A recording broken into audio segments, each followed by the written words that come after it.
never catch me. We will not stop. Will make me famous. We are everywhere. You will fail. We will break you. You are my challenge. Our enemy. You are our target. You are my rival.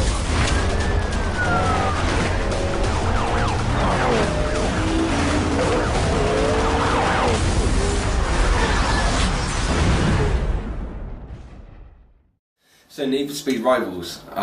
This is going to be a pretty negative review. I'd agree with that. It's we haven't really got a lot of nice things to say about this game, unfortunately. We really were looking forward. We're both fans of Need for Speed. We really were looking forward to sort of playing this game, and we did have high hopes for it. We've been optimistic about the game.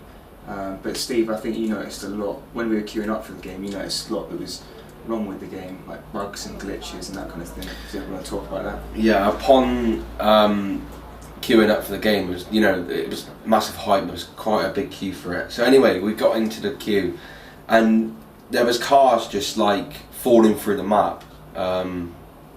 So the scenery around them would just disappear, and the car would just fall through the map, or the scenery would just disappear altogether, and there'd be nothing there at all.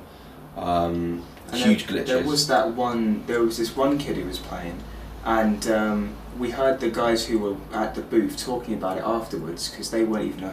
It seems like they're not even aware of these problems of the game. And there was this one kid. He was just in a mountain, and he couldn't even drive anywhere. He just kept on falling through the map and crashing. That's it. He just kept. Yeah. And there was another one where he just kept going off the side of the map, didn't he? Yeah. And then there were some people. There was one guy who was just driving casually along a road, and then he got to like in between two mountains, and the world was see-through, and there was like holes in the world. Yeah, and he just fell through it. It was just like a huge void. And I could overhear some of the people who were like the people who work for EA, and they were like, "Oh yeah, I've just noticed quite a lot of glitches." It's like they're not even aware of these glitches until now. People playing it at Eurogamer, and the game is meant to be coming out just under 2 months. Yeah. And it's a real big concern. I wouldn't really complain if this game was, if this game was coming out in like 6 months' time. I'd say fair enough, they've got to do a lot of polishing up.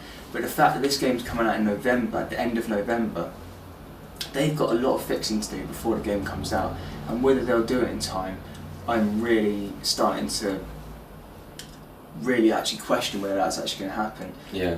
And the only positive thing, I mean, Steve didn't actually play the game, but he filmed some footage, which you're going to see, probably looking at right now, is some footage of me playing the game.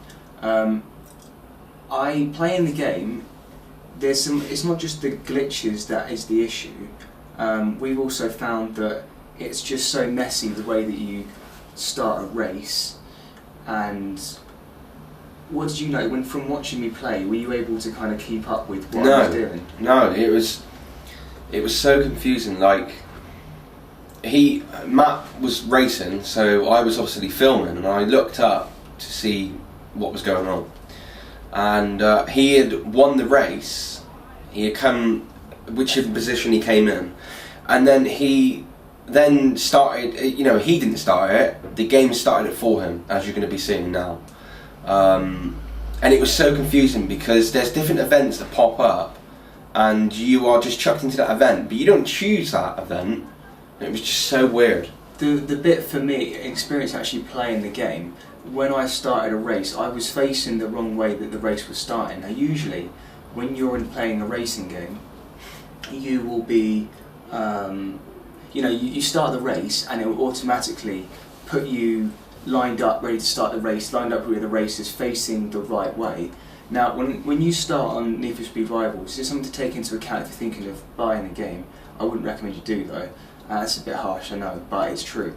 I have to be honest. And when starting the race, because I was facing the wrong way, the race just started. All the other races were facing the right way. I had to quickly reverse after the race had started. All the other racers had gone past me, so because I was having to manoeuvre around to get ready, because I didn't know what this race, like how it was going to work when I pressed start.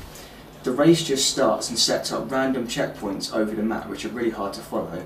And then the worst bit about it is that it's good that it's a free roaming kind of thing and that it's open world, but I challenged this one racer who was also on one of the other screens. In the middle of racing him one-on-one, I could just start another. I kept on driving past, and it was really distracting. I was driving past these other races that you could trigger, and I could just jump into a race halfway through, challenging that 1v1 on that other guy.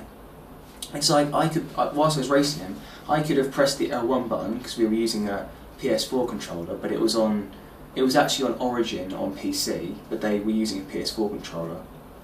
I'm not sure why. The problem is that when you're racing, doing this challenge with just like an individual racer, I could press L1 and just join that race. That guy would be abandoned. He could be winning the race, and from the way I saw it, I could just, an easy way out is just trigger a new race, and then I wouldn't have lost, basically.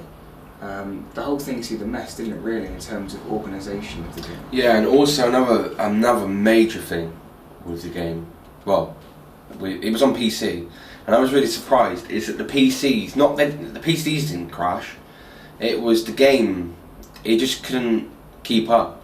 I know that sounds quite weird, but the game would become unresponsive because every single game on that PC would just like crash kind of thing, and then the PCs had to be reset, didn't it? Yeah, and then they had that one guy. They had people who were obviously watching over the boost, making sure people weren't jumping queues and making sure the game was running smoothly. Ironically, it never was. But when the game did crash on one of them, the guy he had to Control-Alt-Delete on the PC. He was trying to shut down the game. He had to restart the entire PC because Need for Speed Rivals crashed on Origin and couldn't handle it for whatever reason.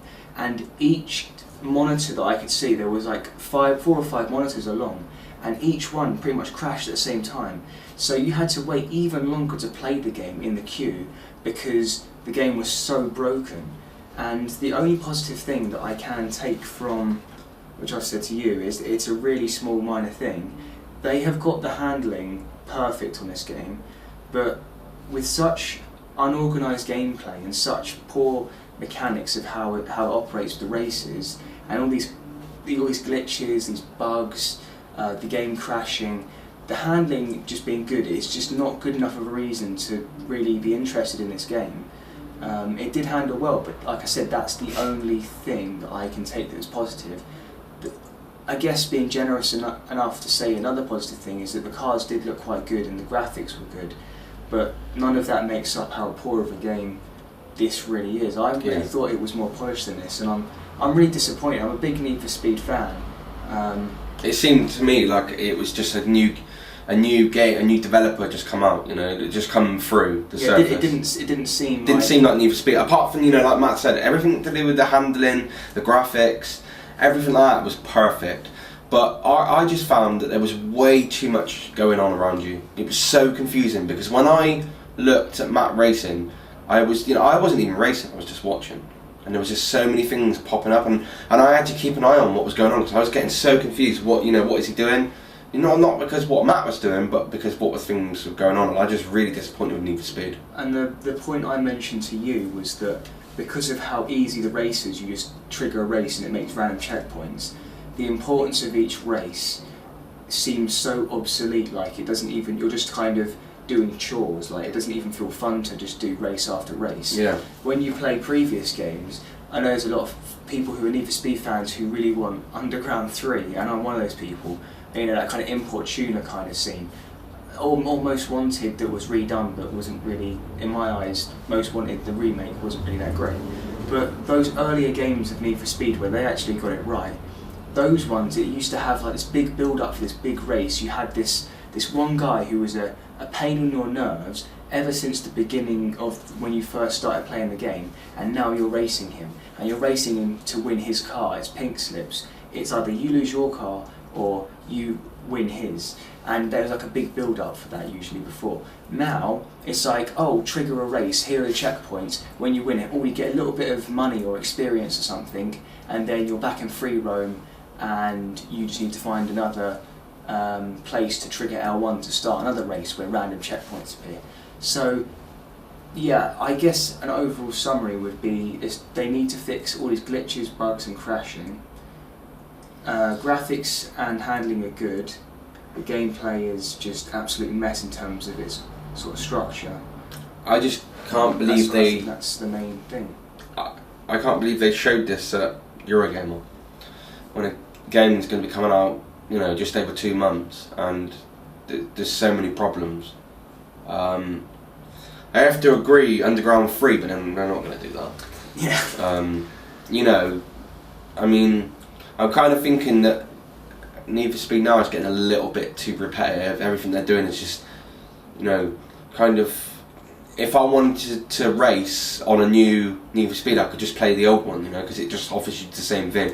The only thing is, it's just got new cars that have been improved. Just new. It seems all they've got to offer now is new cars, but on a broken game, that doesn't matter. It's not worth it. The game's going to be 41 quid, something like that. It's going to be like around 40. You're paying 41 quid for a broken game, to be honest. You know, they might fix some things, but I don't think they're going to fix the map glitches, and what we saw were terrible. So I think that's just to conclude, we don't think it's worth it at all. We were very disappointed with this game. I think if we had to give it, if we give it a rating out of 10, I'll give my rating and you give yours.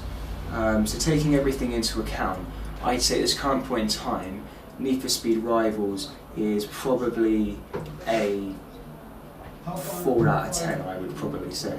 4 out of 10 is what I'm going to give it. Okay, my rating is going to come underneath that. Mine's going to be 3 out of 10. Graphics were really, really good, but it still doesn't cut it for me. The way that I saw, not just from Matt's gameplay, but from other people as well, some things were terrible. Some people waited 20 minutes, 30 minutes in a queue to get in there. They had a minute of gaming and then they just walked off because it was just unplayable. So mine's going to be 3 out of 10. Graphics were good, you know, everything like that were good, but just the gameplay was just absolutely terrible. I can't believe that they're going to be bringing a game in that time. So if you do happen to actually watch this for the developers, then you seriously need to fix your game pronto, and need to revive Need for Speed for what the franchise it truly used to be so great. It needs to be brought back to that. We hope you've enjoyed this sort of hands-on discussion of it, and also hopefully the footage has given you a bit more of an idea of what it's like. And keep an eye out for some more of these discussions, because me and Steve will be talking in detail in the same way we have here about some other games. For example, Call of Duty Ghosts. We'll be talking about Battlefield 4, and we'll sort of be going into the same sort of depth about that as well. So I hope you've enjoyed this video, and we'll see you later. Peace out.